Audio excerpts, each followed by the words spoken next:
In this episode, with mentalist and entertainer Jonathan Pritchard, you'll learn how your childhood may have actually programmed you for failure.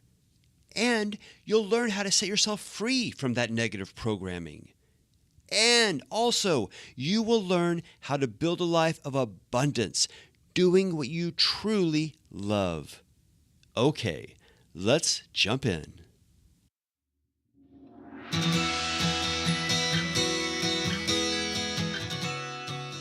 The Life I Deserve, sharing creative ideas, inspirational stories, and fresh perspectives that will empower you to live your life to the fullest.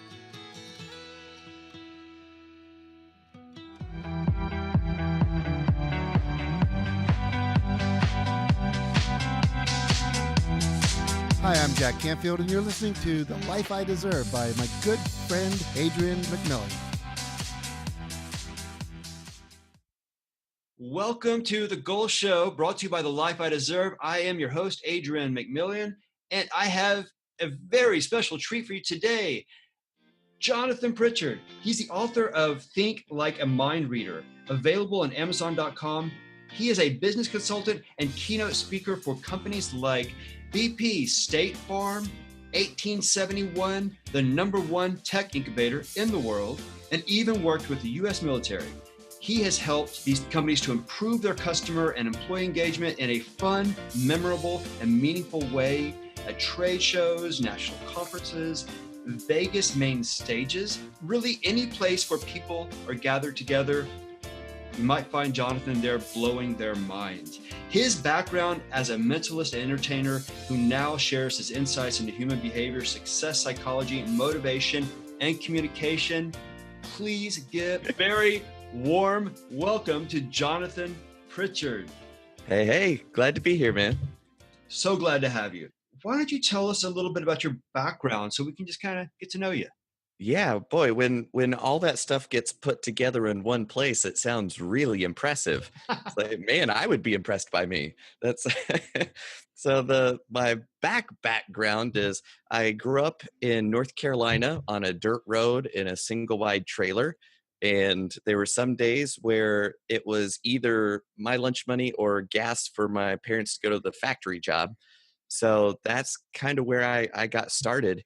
And the library was my saving grace. I happened to find some magic books, got enthralled, started practicing magic tricks. When I was 13, I learned how to juggle fire, then learned how to hammer nails up my nose, eat fire, and I just never looked back. My first paid gig was $200 that summer when I was 13 and went, wait a minute, I just have to walk around and talk to people? All right, that's great. And that was kind of the start of my entrepreneurial pathway. But I was super shy, but it was my mentor's scripts that allowed me to engage people without feeling like I was on the line. Right? So he would say, all right, here's my script. I would watch him perform and then go, oh, so he gets the laughs this way by saying this that way. Okay, got it. So if I say what he says, the way he says it, with the right timing and the right spot, I'm going to get those laughs too. So the older I get, the more I understand I'm blessed for understanding the power of mentorship and having guidance from people who have been there, done that, and desperately want you to succeed. So that's been kind of my recipe for success ever since. But I went to college for painting. So I've got a degree in painting and fine art. And in college, I met my other mentor, James Randi, who had $1 million challenge to anybody who claimed to be psychic or have supernatural abilities. Well, I was the guy handling the applications and designing testing protocol. So basically, I saw every way that people were trying to scam their way to the $1 million. And then that became the basis for the 70-minute theater show that I would do, which is a mentalism show, which basically makes it look like I can read minds, predict the future, influence people's choices, and it's all based on information management and communication skills. I'm not actually psychic, but I know how to make it look like I can do impossible things because I understand exactly how people think. So did that for about 10 years, traveling the world, like you mentioned, entertaining the troops overseas, performing in Vegas at hundreds of colleges all over the country. And helping people forget their problems for an hour is fantastic. Like, people need that, and that is a laudable goal. But then having the college kids come up to me afterwards, and I'm signing autographs because to them I'm a rock star. They don't know I'm not, so I am. And signing autographs after the show, and you hear this enough, it eventually clicks. People would say, "Man, you're living the dream. You're traveling around. You're getting paid money to do what you love." And here it is. I can't even imagine doing what you do. Like, I can't even imagine doing that. And if you can't imagine anything, how are you going to make it a reality? So if you can't imagine a life you would want to live, how are you going to make it happen? Spoiler alert, you're not, right? So I started talking to people after the shows, and inadvertently, they were my first coaching clients, because I realized to get from a poor kid in the mountains, North Carolina, where if you're a tree, that's a great resource to be. But I didn't grow up in a big city or around anybody, right? So the way that I grew up practicing and thinking about opportunities, how to make them happen, how to make connections really quickly with people, and making strangers feel comfortable on stage with me, all of those are really high value skills that almost nobody knows how to cultivate. So I realized, oh, okay, these skills I use in my own life on and off stage could help other people solve their problems long term.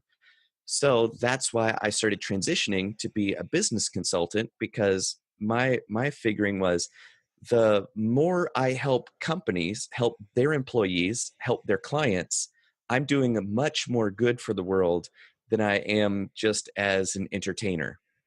So make people laugh and give them the skills to improve their lives long term and build experiences that they actually are excited to have, instead of just the drudgery of the day in, day out slog of doing what it is I've been told I should want to do, but there's this tiny voice in the back of my head that's just screaming, but I've spent so long doing it this way that I just got to keep suppressing that scream for as long as I can, and then your life blows up. So I don't want to see people do that, because I've experienced a different path. Right. And so helping people create a life that is specially designed for them is just so incredibly rewarding to help make a positive impact in the world.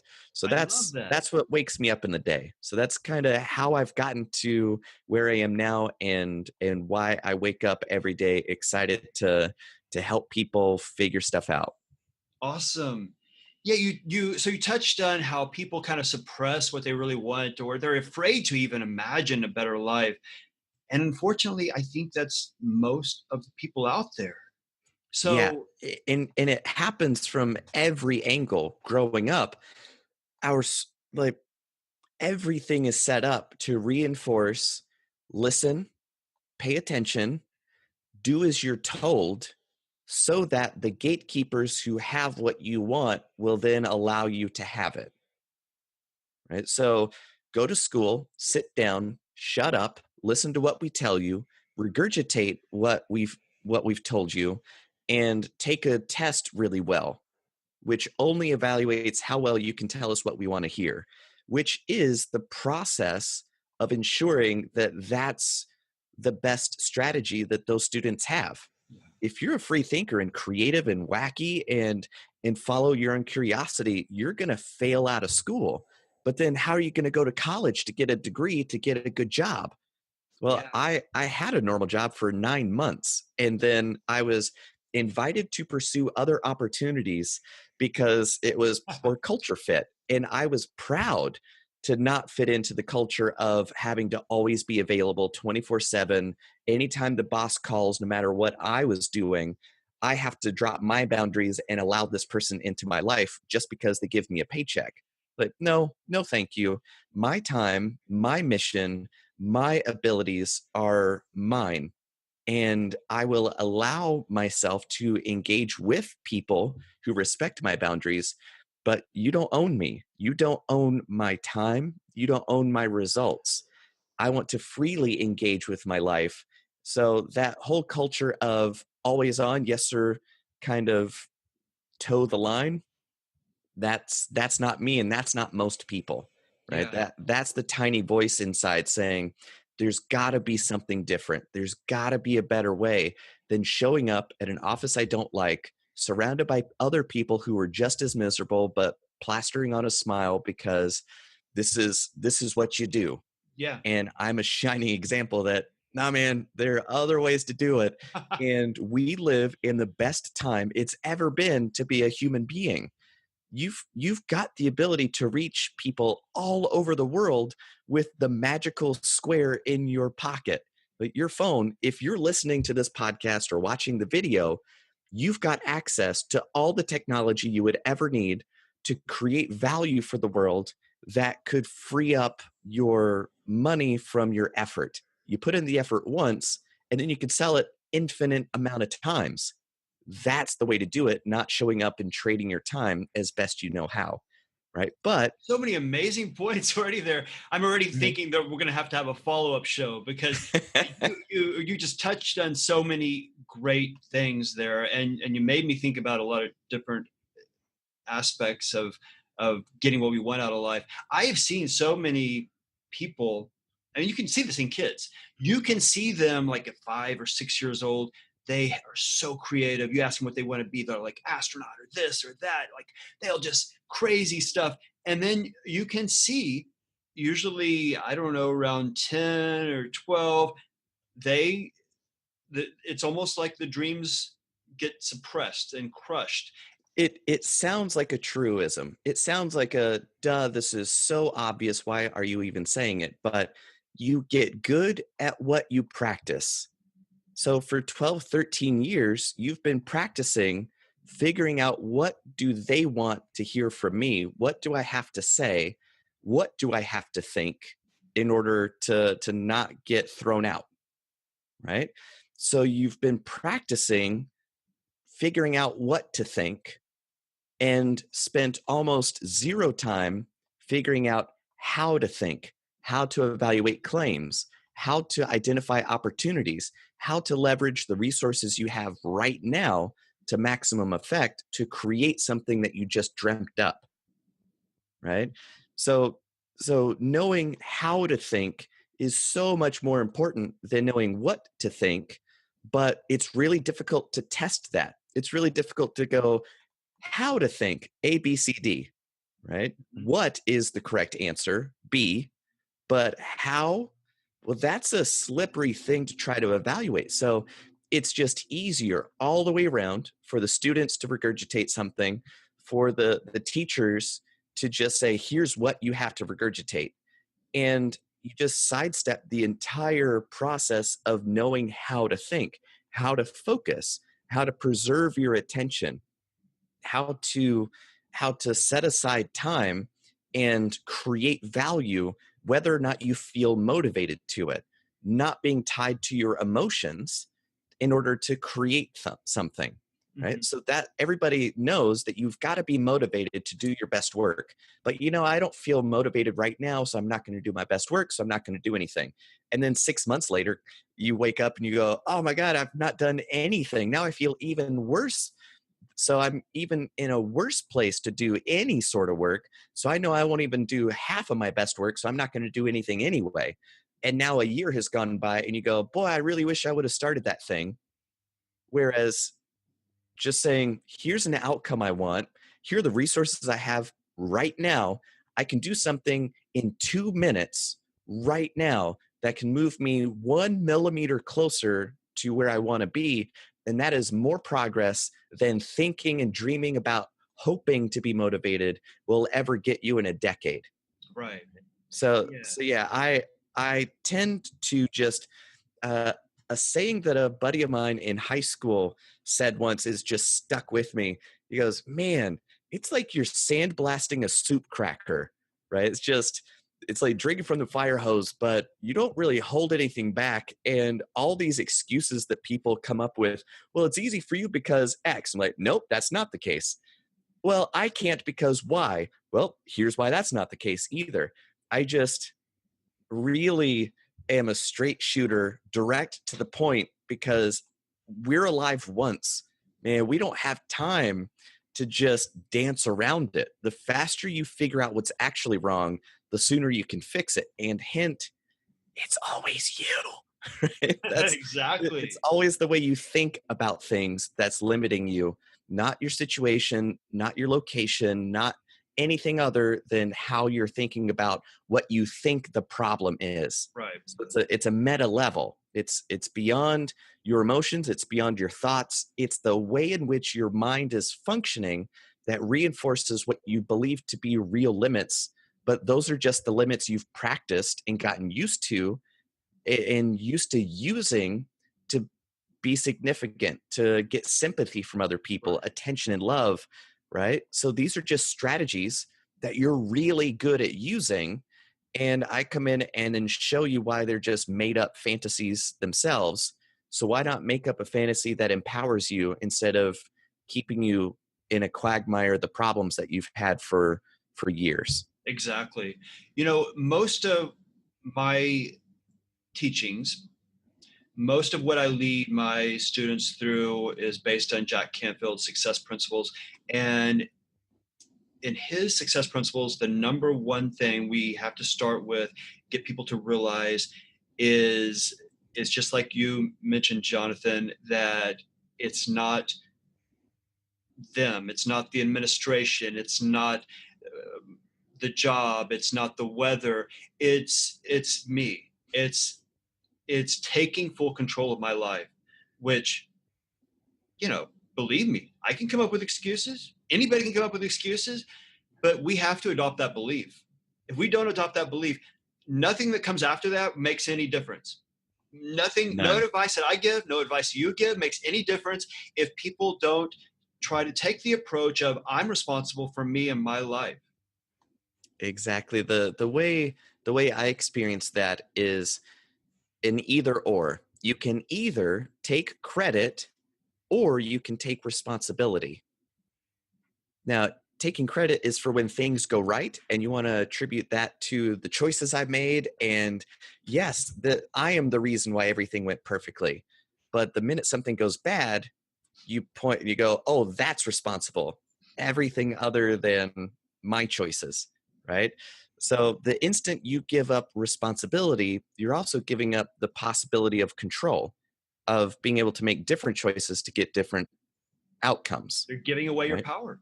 Yeah. So it's always focusing on what is it that you're in control of, nothing other than how you think.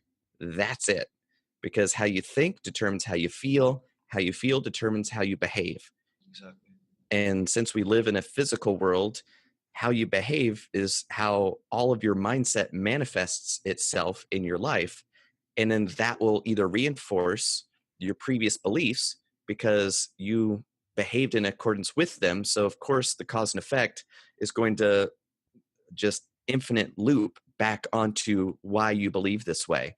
But you can disprove yourself once by choosing a different behavior that gets you a different response. And you go, oh, now I can behave differently. I can believe something different. Now I can think a different way. Right. So it's a infinity loop of a Mobius strip of behavior and thought and belief, always going back and forth and reinforcing each other. Exactly. When I work with people, there's two areas of focus that I primarily want to help people with. And the first area is to appreciate.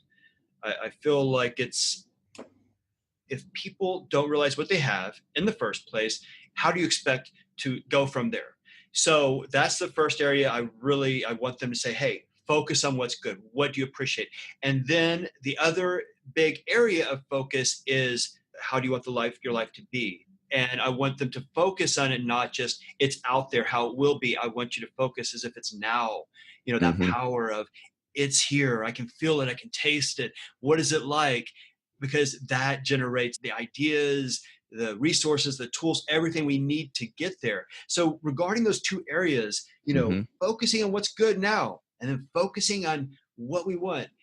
What tips or what I'm thinking right now is like with your incredible understanding of focus, what goes on in your mind when it comes to focus on appreciation or focus Well, on what I want to well, achieve?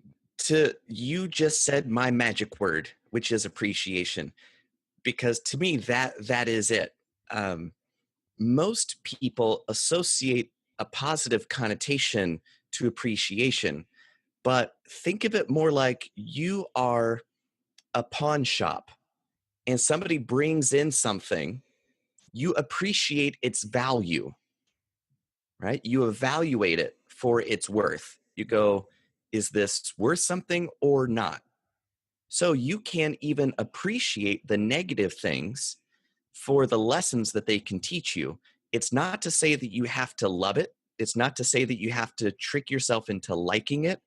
But if you don't appreciate everything, you won't understand where you are or how to get somewhere you want to be, Mm-hmm. right? So that's why, to me, appreciation is infinitely more effective than gratitude.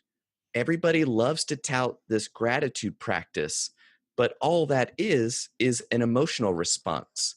So you're trying to trick yourself into feeling something, right? Mm-hmm. So no wonder you've got this quiet voice in the back of your head going, well, I'm not expressing gratitude enough and I'm not feeling grateful. It's like, right, because that's just a momentary feeling. You're trying to lie to yourself into feeling something, and you're smart enough to not lie to yourself. So that's why gratitude doesn't work, but appreciating all of your experiences and situation helps you understand where you are, right? So that's why appreciation is the foundation. And your focus, most people don't have practice maintaining focus on something. Right. And to prove it to yourself, you can, after we do this, just pause it and then try it for yourself. This is something that my high school debate teacher led us through. He goes, all right, let me show you what monkey mind is. And to show you that you're not in control of your mind, just think of a doorknob. Just think of a doorknob for 2 minutes. That's all you got to do. Just keep your attention on a doorknob for 2 minutes. We'll set a timer. And then 10 seconds goes by. And he's like, all right, how many of you were thinking about the doorknob? And everyone's like, oh, no, I was thinking about marshmallows. How did I get there? Right. So most people can't focus, not because it's an inherent impossibility. It's just that they don't have the practice of maintaining focus. Right. And it's the same weird beliefs that keep people from, well, I can't go do yoga because I'm not flexible. I can't go to the gym because I'm not strong. Oh, I could never run because I'm not fast. It's like you totally have flipped the Exactly. reasons for cause and effect. You're confusing the effect as the cause, and it's not, right? It's like you do yoga to get strong, to get right. So Mm-hmm. people allow I can't focus, so I'm not going to meditate. Oh, I can't focus, so I'm not going to write this book. Right? It's Yeah. like, And I it, learned a great response for that from actually Jack Canfield. When people say something like that, say, well, what if you could focus? What would you think about? yep. But that Well, what if that you is could? yeah, that is a phenomenally powerful technique for a lot of things, and that comes across in a live mentalism performance, right? So if I say pick something, well, now everybody goes, well, what does this say about me? It is my choice, so it's going to reflect on me as a person, and everybody's going to judge me Let for me it. file And through all the options. right, so you get trapped in that logic loop of, oh my goodness, right? But if you go, if you were going to do something, what would you do? Now it's playful and hypothetical. So they go, well, I would imagine this doing, I would do this. You go, outstanding. So if that happened, then what about this thing? And that's how they can imagine going forward. And then at the end, you collapse the possibility. You now say, and now that we are here, Mm-hmm. wait, no, I was in fantasy land. You go, nope, we're now back into real time. And look, I predicted that we would get here, right? So you can kind of abstract out into hypothetical to get people free from the terror of disassociating from their current framework get them into a new state, drop them into that state, and suddenly they're now existing in a new context, which is kind of cool. So cool. Can you tell us about some kind of challenge you faced in life and where these type of skills were able to kind of help you to push through that challenge or maybe even leverage it for the better? It's kind of neat because most people think that being a mind reader would be the best thing ever. Like that would be the superpower you would want because suddenly all communication is easy because you just know exactly what people are thinking and how, right? And that you wouldn't fall prey to your own mind traps. But I am living proof that that is not so. Right? So one of the biggest things was that I had a belief for the longest time that I'm the performer. You know, I've got an agent and it's the agent's job to go get work and I show up and do what I'm good at, which is entertaining audiences. So I didn't do any promotional stuff. I didn't market myself. I didn't advocate for my own excellence. Right? I'm world class at what I do, but I underplayed it because I was too humble. Right? It's like, no, I'm pretty good. But people who aren't as talented are so much better at advocating for their own success. I'm the best there's ever been. I'm right. So of Right. course they're going to get more work. And then it was my belief that, well, my agent should be working harder. My agent should be promoting me more effectively. And I'm an entertainer, so I'm not going to get, right? I'm not going to do things to help myself out because that's not my job. So Mhm. that was a limiting belief that allowed me to just spiral out for way longer than I would like to say. But it's waking up to, oh, I can do something to move the needle. I can do something proactive to better my situation today, right? And then do that little bit over time. You're going to be so much better off than blaming anybody else for something they didn't do for you when you don't even do something for yourself.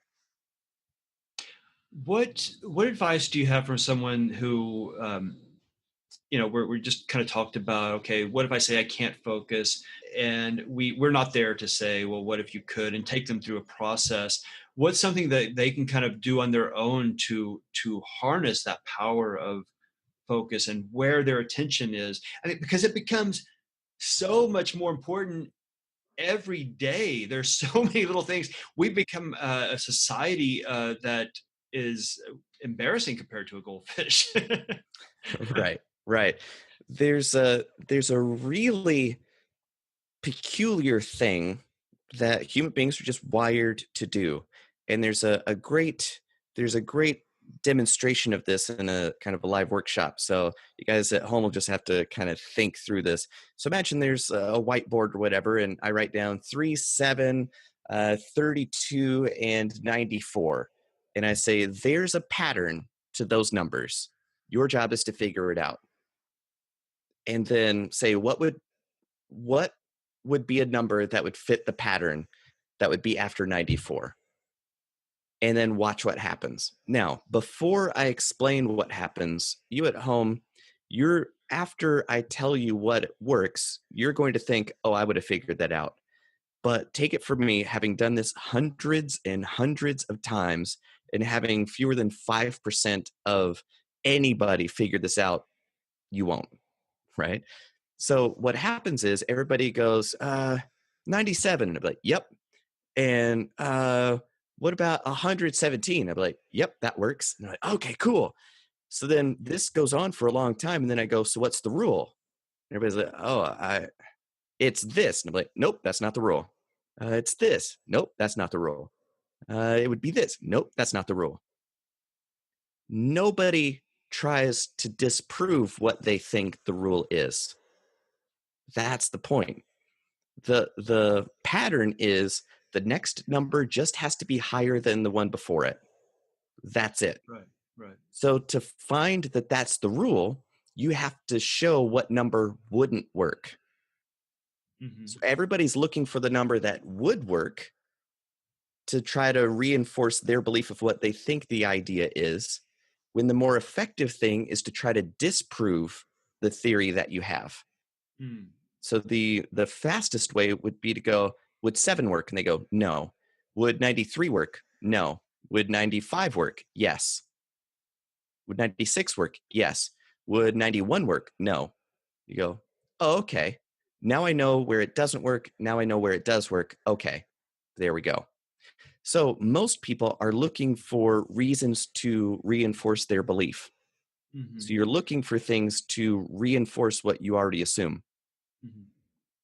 So the fastest way to do that is to try to disprove that thing you know is rock solid, Right. which is really weird and counterintuitive, and most people don't like doing that because you might be wrong, right? So let's keep looking for information that reinforces why we're right, because that feels great. That's great. Let's do more of that, right? But you might be wrong, but you're not going to on your own figure that out, Right. right? So try just one day proving yourself wrong on why you can't do something, why you shouldn't do that, why you can't do that, Hmm.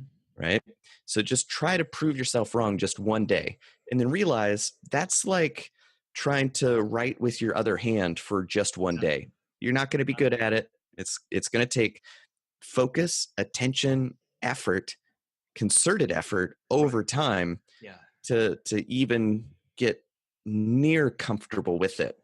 But Right. at least you can prove to yourself that you've got more options available to yourself than what you've believed were open until now.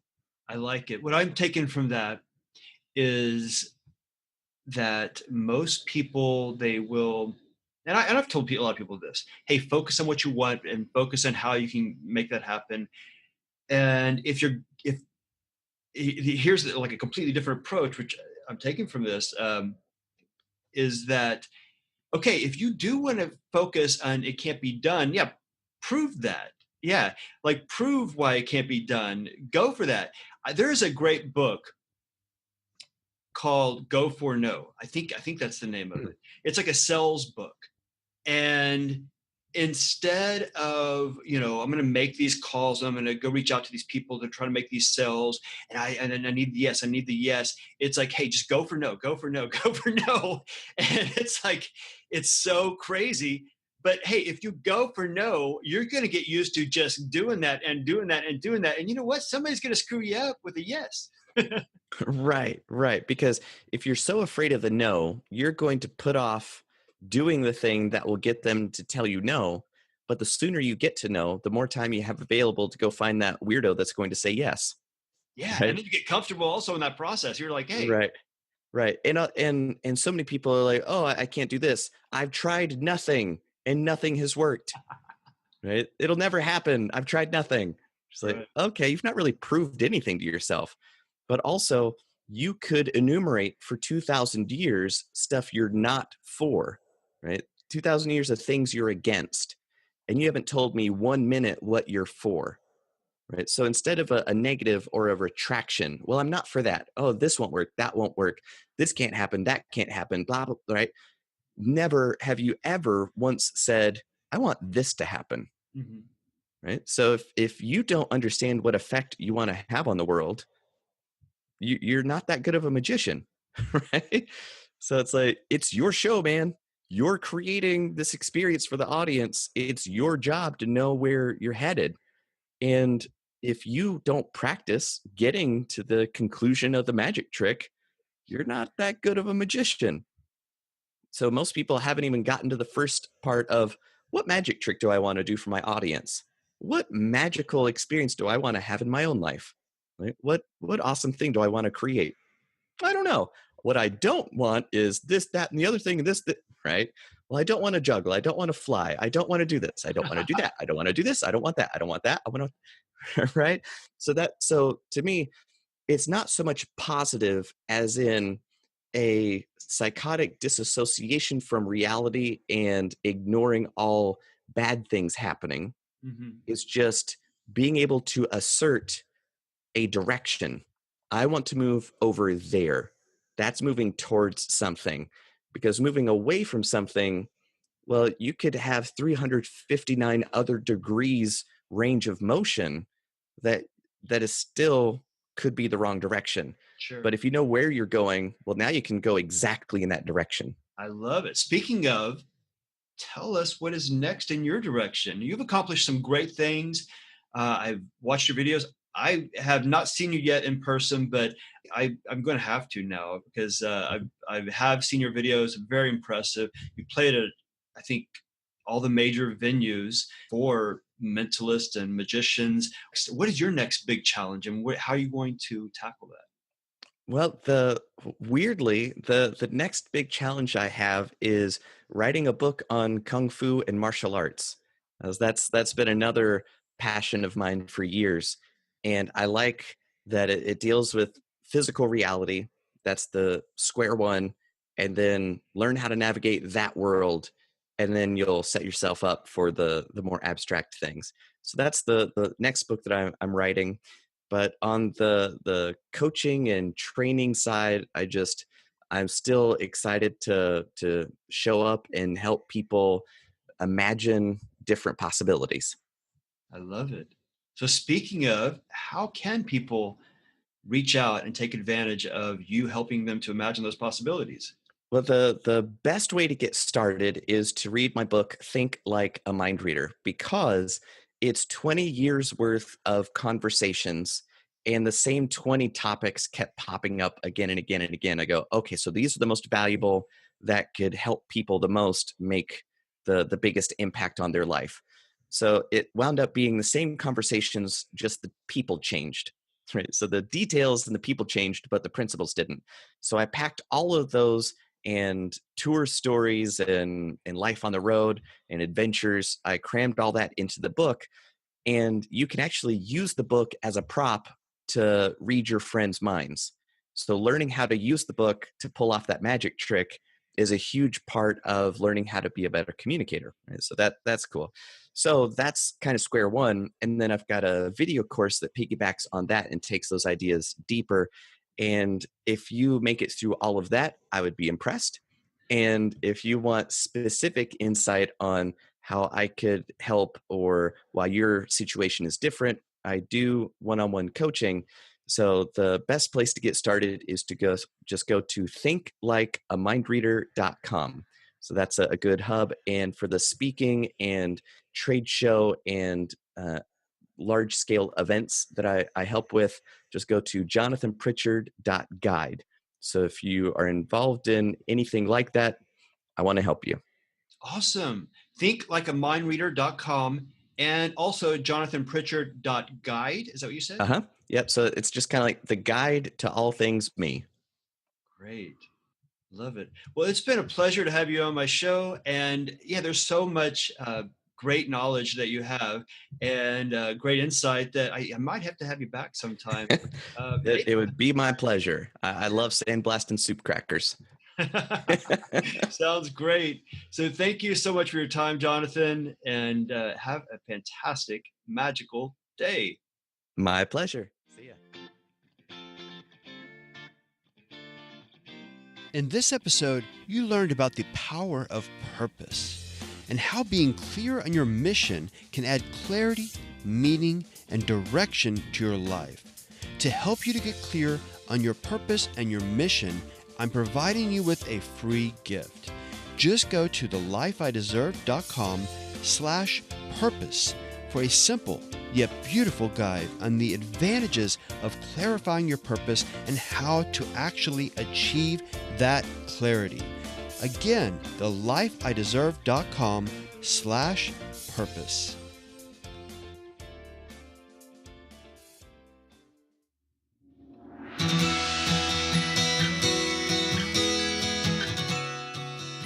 Thanks for listening. You deserve to be happy.